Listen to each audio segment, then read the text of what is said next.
People that hear my story think that I've gone through a lot, but I don't really see it like that.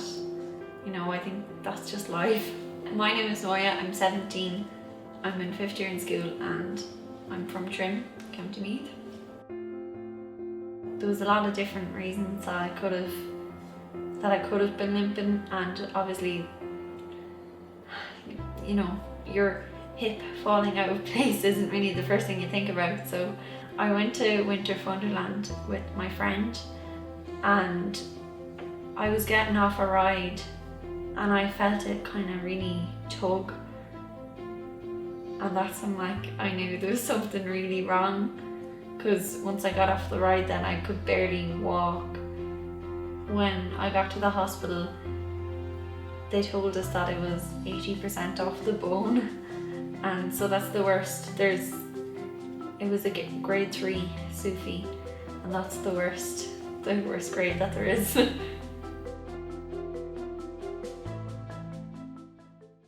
And then I was in our sitting room and I was just relaxing, watching the telly, and my mom came in and she came up to me and she was really worried and she thought I was feeling sick, and I was like, I'm fine, you know.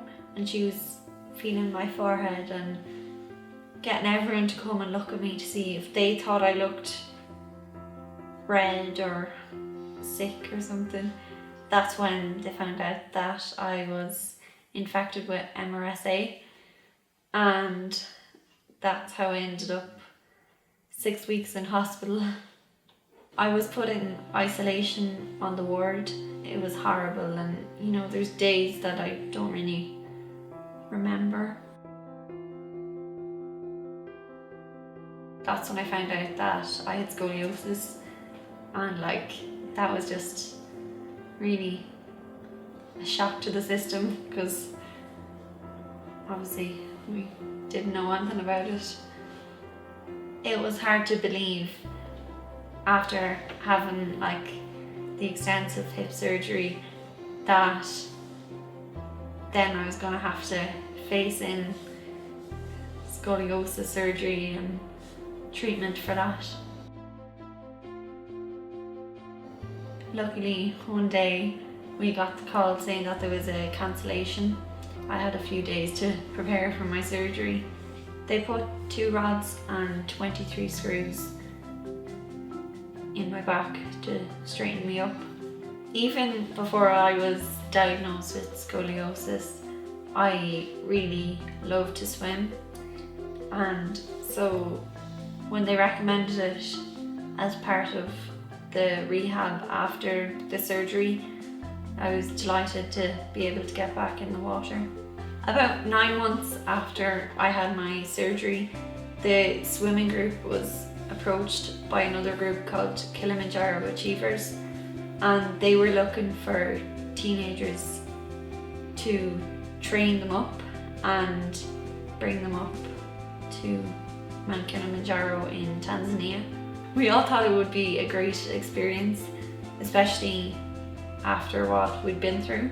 In August 2018, we all headed to the airport and said goodbye to our families, and then headed off on our journey together. When it finally came for us to start climbing up the mountain, we knew it was going to be really tough. We climbed for 6 days up, and then it only took us 2 days to come down the mountain, and that was because they wanted to acclimatise us to the conditions. There was a point when I didn't think I was going to be able to do it, and I just wanted to turn back around, but I knew I had to do it for myself. When we finally reached the top after the long summit night, I was so overwhelmed. I don't think it hit me what I had just done. For me, I know that the things that I went through were tough, but I kind of feel like there's no point whinging about it. So you know, I just kind of see that's life. If there's one thing that I learned from everything that I've been through, it's that if you set your mind to it, you can do anything.